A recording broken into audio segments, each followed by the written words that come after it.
암호화폐 시장이 박살난 지금 의도가 있었고 시간이 정말 없다라는 그들의 간절한 메시지가 있었습니다.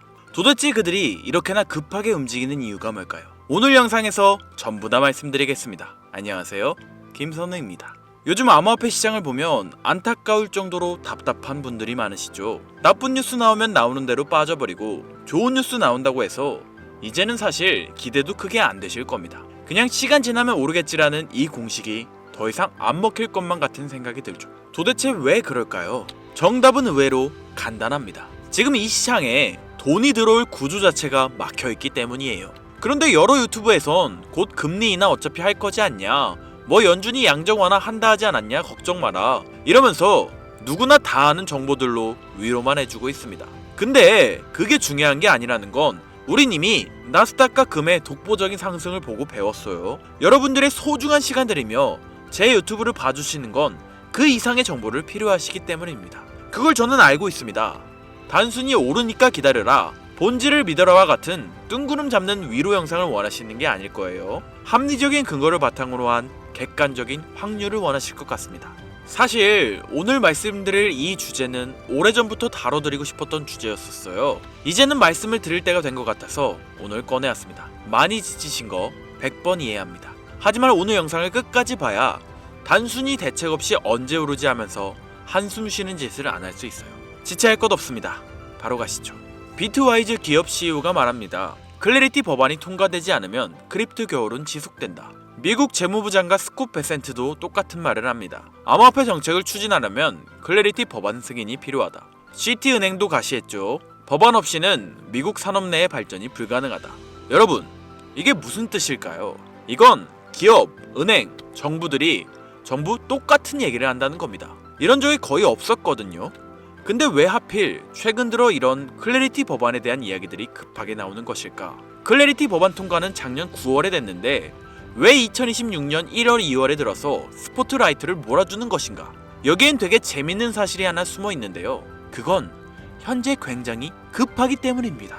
이전 영상에서 말씀드렸지만 시장이 전체적으로 조정을 받은 이유는 지정학적 리스크와 불확실성이 있는 상황에서 미 재무부의 유동성 흡수 때문이었죠.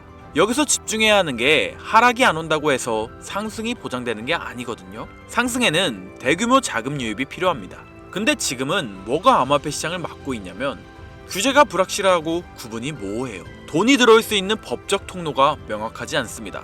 고속도로는 깔았는데 톨게이트 설치를 안 한 거예요. 그래서 저는 말씀드리는 겁니다. 클래리티 법안은 촉매제입니다. 이게 통과가 돼야 자금이 들어올 수 있는 길이 열려요.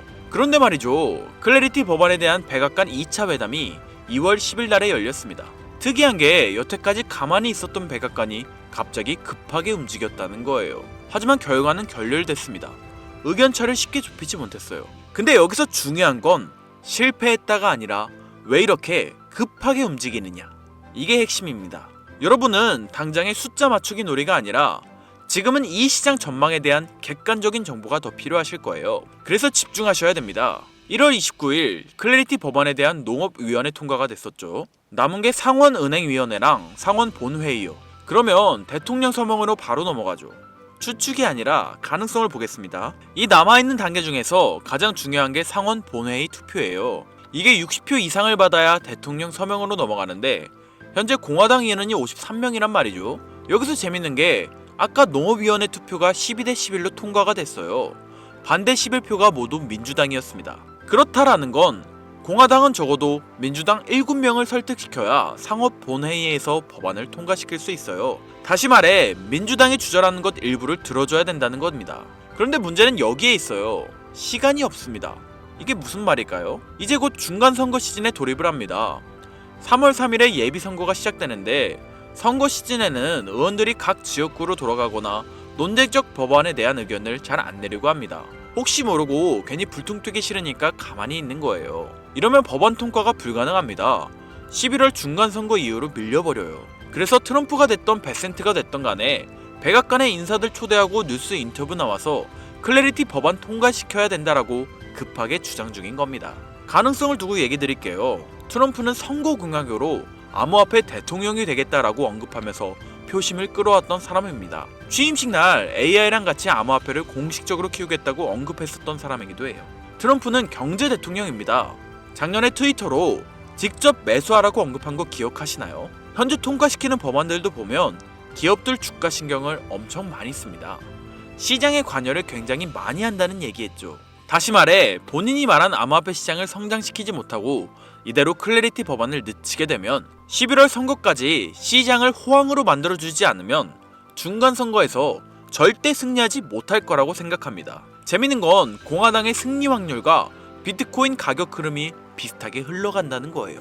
다시 말해 클래리티 법안에 대한 통과가 되지 않으면 공화당의 승리 확률도 떨어질 확률도 크다는 겁니다. 트럼프도 그걸 모를 리가 없어요. 다우존스가 5만을 돌파했을 때 민주당을 비판하며 중간 선거에 대한 자신감을 보였습니다. 그리고 현재 트럼프는 다우존스 10만을 외치고 있어요. 그래서 결론은 꽤나 명확합니다. 절충안에 대한 가능성을 봅니다. 은행의 입장은 이거예요. 스테이블 코인 이자를 3.5% 수익률을 주는데 본인들 은행 예금은 1% 미만이다. 그래서 이걸 통과시켜버리면 본인들 밥줄이 끊긴다.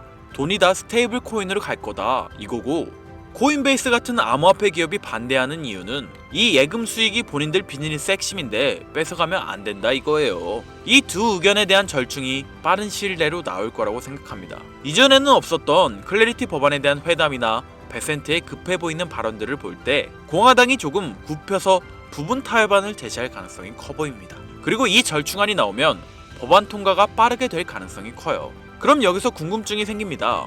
민주당은 클래리티 법안이 통과되면 중간 선거에서 본인들에게 불리할 건데 찬성표를 던져줄까? 합리적인 질문입니다. 공화당이 굽혀서 민주당에 절충을 제시했을 때 여기서 반대하게 되면 시장 전반적으로 욕을 먹게 될 거예요. 그러면 민주당 입장에서 역적 신세를 면치 못합니다. 빅테크 기업들 거의 다 크립토 시장에 이미 발 담그고 기관들도 이미 EFT로 포트폴리오 편입을 많이 시켜놨는데 양쪽 모두의 니즈를 고려한 절충안을 반대하면 땡깡 부리는 역적이 될 가능성이 커요. 정치나 선거는 민심이 정말 중요합니다. 잘 보이는 행동보다 밉보이는 행동을 하지 않는 게 더 중요해요. 선거 시즌에 입법 투표를 피하는 것도 이 이유입니다. 잘 생각해야 돼요. 다시 한번 말씀드리지만 트럼프는 경제 대통령이라고 했습니다. 모두 주가 상승의 큰 걸림돌인 물가를 통제하려고 이러고 있는 건데요. 여러분들도 이미 보셨을 겁니다. 트럼프 행정부가 델타포스를 투입해 베네수엘라 마두로 정권을 전격 체포하는 것도 모자라서 동시에 뜬금없이 덴마크의 그린란드 매입을 다시 강요하고 있다는 뉴스 보셨을 겁니다. CNN이나 공중파 뉴스에서는 이걸 트럼프의 제국주의적 야욕이다, 석유를 노린 전쟁이다, 혹은 단순한 독재자 처단이다 라고 언급하고 있는데 결론부터 말씀드리자면 전부 틀렸습니다. 트럼프는 지금 전쟁을 하고 있는 게 아닙니다. 그는 지금 쇼핑을 하고 있는 건데요. 그것도 국가의 장부, 즉 밸런스 시트를 통째로 갈아엎는 국가 단위의 구조조정을 진행 중이라고 보는 것이 훨씬 합리적입니다. 2026년 미국의 부채는 한계에 달했습니다. 월가의 영웅 레이 달리오의 분석처럼 부채 사이클이 끝자락에 이르자 전 세계 그 누구도 예전처럼 미국 국채를 사려고 하지 않죠. 달러라는 종잇돈의 신용이 흔들리는 이 정체절명의 시기에 미국이 선택한 생존 전략은 무엇일까요? 바로 종이를 버리고 실물을 채우는 것입니다. 1월 3일 마두로 체포, 1월 4일 덴마크 그린란드 매입 압박, 1월 7일에 발표된 대형 기관 투자자의 단독주택 매입 금지 선언까지, 이 모든 건 하나의 신호를 보내고 있는데요. 지금의 흐름을 이해하시려면 미국 내부에서 진행된 대형 기관 투자자의 단독주택 추가 매입 금지 선언을 확인하셔야 합니다. 표면적인 명분은 훌륭하죠. 블랙록 같은 거대한 자본을 가지고 있는 대형 투자자들이 우리 서민들이 사야 할 집을 다 사버리니까 서민들은 살 집이 없어지고 월세가 너무 비싸지는 겁니다. 그러니 트럼프 입장에선 야, 기관들 이제 부동산에서 손 떼 라고 발표한 건데요. 당연히 서민들은 환호하였습니다. 하지만 저는 트럼프의 움직임과 이 법안이 반드시 하나의 연결고리를 가지고 있을 것이라 확신했는데요. 금융의 관점에서 이 조치는 기업들에게 부동산 시장에 대한 사형 선고나 다름없습니다. 지금까지 거대 기업들은 남아도는 현금 유동성을 어디에 파킹해놨습니까? 가장 안전하고 덩어리가 큰 미국 부동산이었습니다. 말 그대로 기업들의 전용 주차 자리 중 하나를 정부에서 막아버린 겁니다. 그렇다면 부동산 시장에 사용되었을 수천, 수조 원의 돈은 어디로 흘러 들어갈까요? 돈은 가만히 있으면 그 가치가 떨어집니다. 그 말은 어딘가로는 반드시 흘러가게 된다는 건데, 주식시장은 이미 대세 상승장이 시작된 지 오래됐고 AI 거품론으로 언제 떨어질지 모르는 상황입니다. 미국 부채율이 높아 채권은 매력이 없고 갈 곳을 잃은 이 거대한 유동성을 받아줄 덩어리가 크면서 아직 저평가된 새로운 그릇이 필요해진 시점인 거죠. 그런데 기업들이 방법을 궁리하던 와중 미국 정부가 대놓고 방향을 제시해 주었습니다. 미국 청산예탁결제원 DTCC가 발표한 스마트 나비 프로젝트와 캔톤 네트워크 테스트. 이게 전문용어라 어렵게 느껴지시겠지만 쉽게 말해서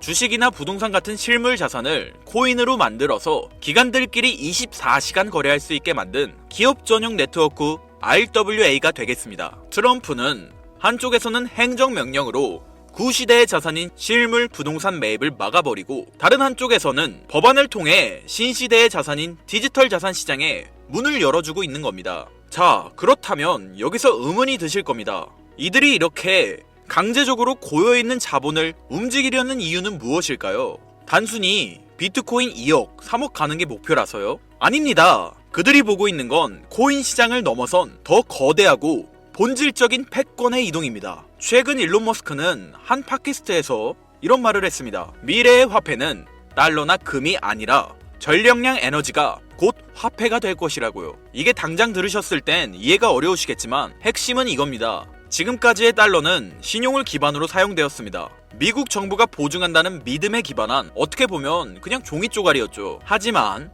지금 세상은 변하고 있습니다. 앞으로는 AI와 로봇이 일을 하는 세상이 올 거고 이를 움직이는 건 종이가 아니라 바로 전기입니다. 전기가 끊기면 AI도 금융도 비트코인도 멈춥니다. 즉, 전기를 가진 자가 화폐를 발행하는 권력을 진다. 이것이 바로 머스크가 꿰뚫어본 에너지의 본질인 겁니다. 왜 트럼프가 이 시국에 갑자기 델타포스를 베네수엘라로 보내고 덴마크한테 그린란드를 내놓으라고 윽박지르는지 이상하지 않으셨습니까? 언론은 영토 확장이라 떠들고 있지만 머스크 관점에서 보면 이건 초대형 배터리를 확보하기 위한 전략적 움직임인 겁니다. 베네수엘라의 끈적한 중진류는 AI를 돌릴 발전 연료이고 그린란드의 만년설은 불타오르는 데이터 센터를 시켜줄 천연 냉각수인 겁니다. 결국 미국은 지금 달러라는 종이 쪼가리 패권이 저물어가는 것을 인정하고 에너지와 비트코인이라는 새로운 패권으로 갈아타기 위해 국가의 체질을 새롭게 뜯어고치고 있는 거죠. 머스크는 방향을 가리켰고 트럼프는 이미 움직이고 있습니다. 그리고 여기서 제가 앞서 강조했던 DTCC와 캔톤 네트워크가 중요한 건데요.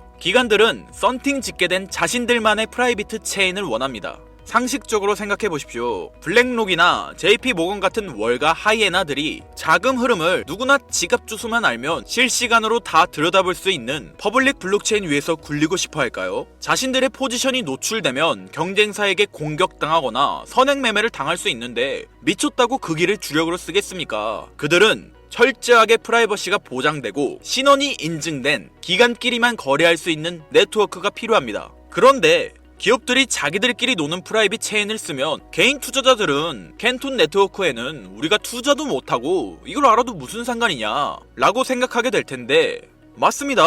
우리는 여기에 투자를 못하죠. 하지만 여기에는 틈새가 존재합니다. 기관들이 자기들끼리 지하 고속도로에서 돈을 굴리더라도 결국 그 유동성을 현금화하거나 외부로 빼내려면 반드시 일반 국도인 퍼블릭 체인과 만나는 인터체인지를 거쳐야만 합니다. 즉, 기관의 프라이빗 장부와 우리가 쓰는 퍼블릭 블록체인을 기술적으로 그리고 법적으로 연결해주는 유일한 연결고리. 그러면서도 머스크가 강조한 에너지 데이터까지 처리할 수 있는 미들웨어 코인이 반드시 필요한 거죠. 이건 가능성의 이야기를 하는 게 아니에요. 반드시 이루어질 절차 중 하나입니다. 기관들의 비밀 문서와 머스크의 발언을 종합했을 때 이 히든 코인은 반드시 다음 3가지 조건을 충족해야만 할 것입니다. 첫 번째 조건, 기관들의 자금은 캔톤 네트워크라는 자기들만의 지하 벙커에 숨어 있습니다. 기관들이 캔톤 네트워크 지하에서 굴리던 자산을 밖으로 빼낼 때 빠르고 거대한 물량을 순식간에 소화시킬 수 있어야 하죠. 즉, 여러분이 찾아야 할 코인은 이더리움 계열의 느려터진 구형 모델이 아니라 기관들의 고속 거래를 감당할 수 있는 새로운 인프라 안에 숨어 있을 확률이 매우 높습니다. 두 번째 조건, 머스크의 영수증이어야 합니다. 이게 진짜 핵심인데요. 일론 머스크는 앞으로의 화폐는 전력이라고 말했습니다. 발전소에서 생산된 전력, 데이터 센터의 컴퓨팅 파워, 이 무형의 에너지를 실시간으로 블록체인에 기록하고 토큰으로 바꿔주는 기술. 전문 용어로 DP인이라 불리는 탈중앙화 물리 인프라가 결합되어야 하죠. 단순히 금융만 연결하는 게 아니라 에너지 데이터를 처리할 수 있는 오라클 기능이 탑재되어 있어야 하는 겁니다. 세 번째 조건, 규제 준수 딱지가 붙어 있는가입니다. 익명성 뒤에 숨어서 자금 세탁이나 하는 코인들은 기관들이 사용할 수 없습니다. 반대로 디지털 신원 인증 기능이 내장되어 있어서 이 돈은 불법 자금이 아니라 삼성전자가 보낸 돈입니다 라고 꼬리표를 붙여줄 수 있는 화이트리스트 코인. 기관들은 오직 이런 코인만 파트너로 인정할 텐데요. 이 세 가지를 충족시키는 코인은 단 하나입니다. 여기서 이제 그래 네가 생각하는 그 종목이 뭔데? 라고 답답해 하실 분들이 있으실 거예요. 제가 여러분께 종목을 딱 정해드리면 속이 시원하시겠죠?